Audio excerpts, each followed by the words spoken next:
퇴직연금 천조시대, 이 돈은 정말 우리 노후를 지켜줄까? 여러분, 지금 대한민국에는 아주 거대한 돈이 하나 쌓이고 있습니다. 규모는 무려 430조 원. 그리고 이 돈은 2030년이면 1000조 원에 이를 것으로 예상됩니다. 바로 퇴직연금입니다. 숫자만 보면 굉장히 든든해 보입니다. 하지만 저는 오늘 이 질문부터 던지고 싶습니다. 이 돈, 정말 우리 노후를 지켜줄 수 있을까요? 오늘 이야기는 단순한 금융상품 설명이 아닙니다. 우리 모두의 은퇴 이후 삶, 그리고 앞으로 10년, 20년 뒤 한국 사회의 노후 안전망에 대한 이야기입니다. 퇴직연금 제도를 30년 가까이 다뤄온 인물이 있습니다. 고용노동부에서 오랜 기간 근무했고 현재는 한국퇴직연금개발원 회장을 맡고 있는 김경선 회장입니다. 그는 최근 인터뷰에서 이렇게 말했습니다. 지금 구조로는 퇴직연금이 제 역할을 하기 어렵다. 왜 이런 말이 나왔을까요? 먼저 퇴직연금이 이렇게 빠르게 커진 이유부터 짚어보겠습니다. 과거에는 퇴직금이 대부분 일시금이었습니다. 회사에서 나올 때 한 번에 받고 그 돈으로 전세 보태고 자녀 결혼 돕고 어느새 사라지는 경우가 많았습니다. 하지만 퇴직연금 제도가 확산되면서 기업들은 퇴직금을 외부 금융기관에 적립하기 시작했고 그 결과 돈은 빠르게 쌓이기 시작했습니다. 문제는 쌓이기만 했지 제대로 굴러가지 않는다는 점입니다. 김경선 회장이 가장 먼저 지적한 문제는 퇴직연금이 연금답지 않다는 것입니다. 여러분 생각해보세요. 연금이라면 어떤 이미지가 떠오르시나요? 오래오래 쌓아서 노후에 매달 안정적으로 받는 돈. 그런데 우리나라 퇴직연금은 어떻습니까? 회사를 옮기면 계좌가 바뀌고 퇴직하면 정산되고 조금만 사정이 어려우면 중도 인출이 됩니다. 즉 장기 노후 자금이 아니라 잠시 맡겨둔 퇴직금에 가깝습니다. 김 회장은 이렇게 말합니다. 퇴직연금의 핵심은 일찍 적립해서 장기간 운용하는 것입니다.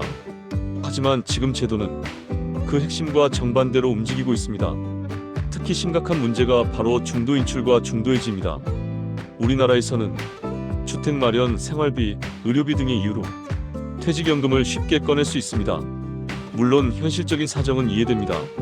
하지만 문제는 너무 쉽게 꺼낼 수 있게 설계되어 있다는 점입니다. 왜 그럴까요? 이유는 의외로 단순합니다. 연금으로 받든 일시금으로 받든 세금 차이가 크지 않기 때문입니다. 즉 굳이 오래 묶어둘 이유가 없는 구조인 겁니다. 김 회장은 이 부분을 제도 설계의 실패라고 봅니다. 그래서 그가 제시한 첫 번째 해법은 계좌를 끊지 말자는 것입니다. 지금은 회사를 옮길 때마다 퇴직연금 계좌가 새로 만들어집니다.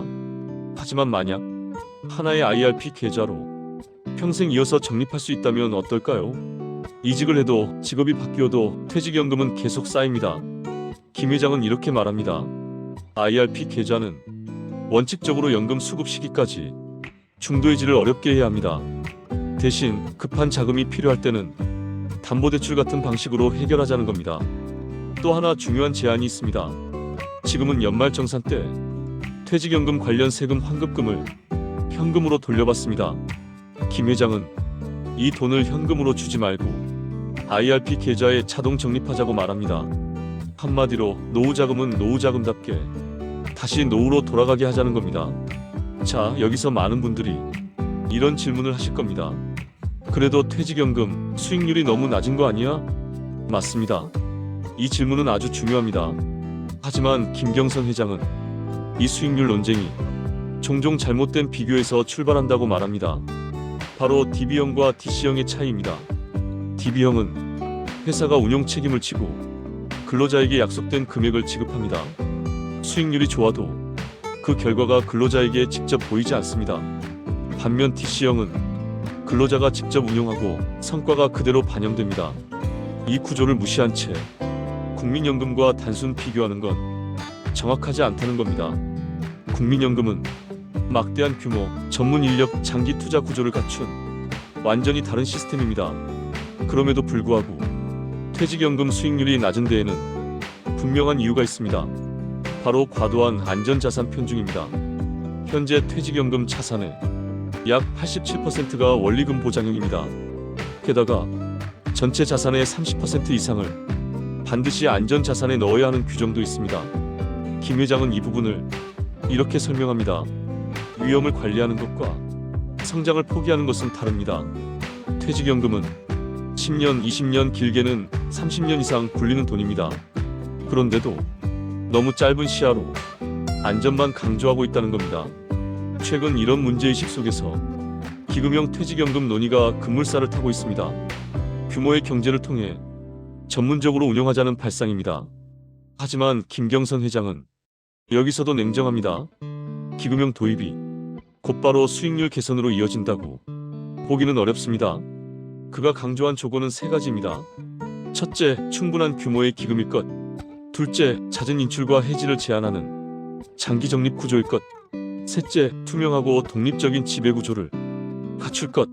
이 중 하나라도 빠지면 기금형은 이름만 바뀐 제도에 그칠 수 있다는 겁니다. 또 하나 중요한 지점이 있습니다. 모든 기업에 같은 해법을 적용할 수는 없다는 점입니다. 김 회장은 기업 규모별 투트랙 접근을 제안합니다. 100인 이하 중소기업의 경우 개별 사업장이 퇴직연금을 전문적으로 운영하기는 어렵습니다.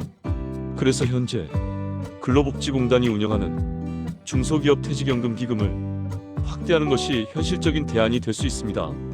반면 규모가 큰 기업은 금융기관 중심의 기금 운용 전문사를 활용하는 방식이 더 적합할 수 있습니다. 자, 이제 가장 중요한 이야기입니다.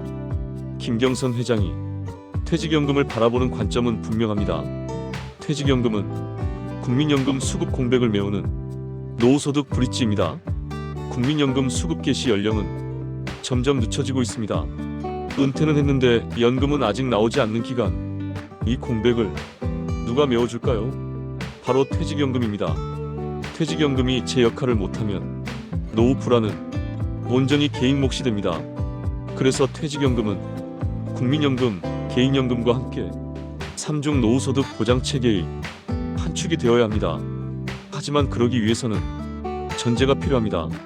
깨기 쉬운 돈이 아니라 지키고 키워야 하는 자산으로 제도가 바뀌어야 합니다. 430조 원, 그리고 곧 1000조 원. 이 거대한 돈은 자동으로 우리 노후를 지켜주지 않습니다. 제도가 바뀌지 않으면 결과도 바뀌지 않습니다. 퇴직연금이 받고 쓰는 돈이 아니라 끝까지 남겨야 할 자산이 되는 순간 1000조 시대는 위기가 아니라 기회가 될 수 있습니다. 오늘 이야기가 여러분의 노후를 다시 한번 생각해보는 계기가 되었기를 바랍니다.